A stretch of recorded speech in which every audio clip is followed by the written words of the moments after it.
And I know what was here, and I still see it in my mind. Memories so vivid. The artwork was all over that wall, all over the wall that's not here any longer. Restaurateur Jimmy France paints you a picture of JJ's in its former glory. So this was a very elegant dining space is what it was. You can hear the conversations, toasting of wine glasses, and imagine nearly 3 decades of good meals blown away in an instant. Explosion? Perhaps that's what's happened. The February 19th explosion caused by a gas leak killed France's employee Megan Kramer and injured more than 15 others.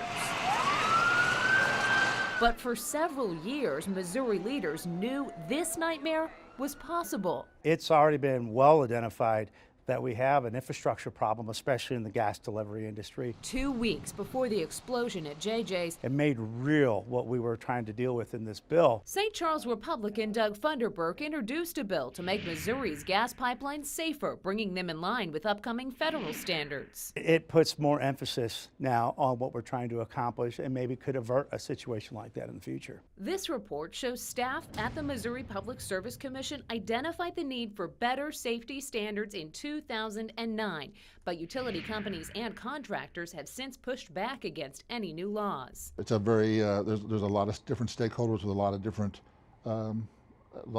views. Even after House Bill 437 was introduced, Missouri One Call tells me special interests got involved again, and now the issue has been tabled another year. Yeah, it does make you slightly cynical. We're a democracy. You think the idea of a democracy is everybody gets to say so, but you get something done. After so much heartbreak, France tells me he can't make sense of the gridlock in Jefferson City. That many lives impacted and this much property damage, you would think that that would get somebody's attention.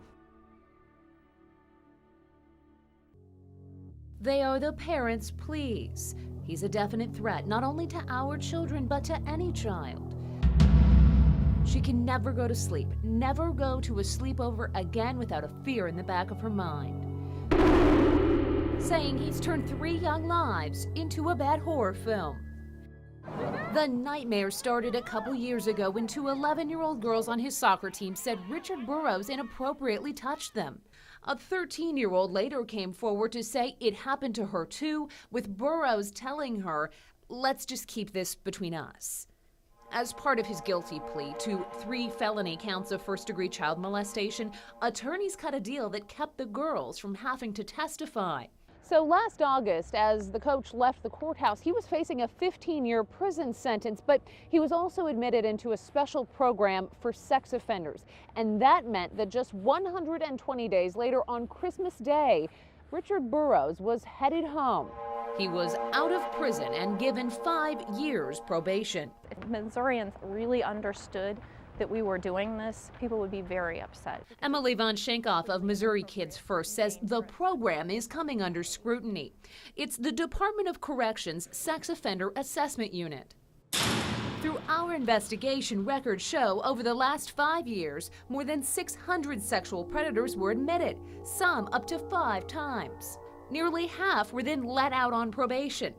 But 3 in 10 times, those same convicted criminals ended up going back into prison for violating probation or committing another crime. The acceptable recidivism rate is 0. Jefferson City Republican Jay Barnes says he's stunned so many sex offenders are being released. Look, I want to get rid of this 120-day treatment option, the 120-day treatment and get out of jail free card.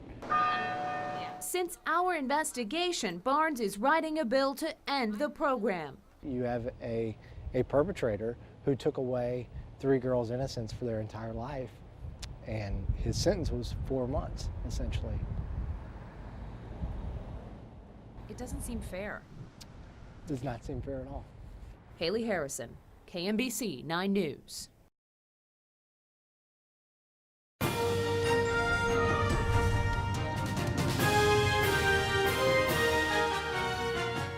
Monday may bring the start of Missouri's newest political potboiler. County sheriffs approved concealed weapon permits. The 160,000 Missourians who have one had to pass a criminal background check, and the state says the information on that request is not public. Then they go to the driver's license office. That's where they note on your license you have that permit. Cops like to know that stuff. When a guy in Stoddard County was told they were scanning his private info and sending it to Jeff City, he refused to let them do it. So he didn't get his sheriff-approved permit. And that scanning appears to be a statewide practice. The clerks, like these, who handle that information are not state employees. Fee offices do the state license work on contract. And some of the scanning equipment isn't the state's either. Second Amendment rights groups and some conservatives now want to make a big deal out of what they say is the invasion of a gun owner's privacy. Monday, there's a hearing on this in the legislature. Keep your eye on this one. That's my minute.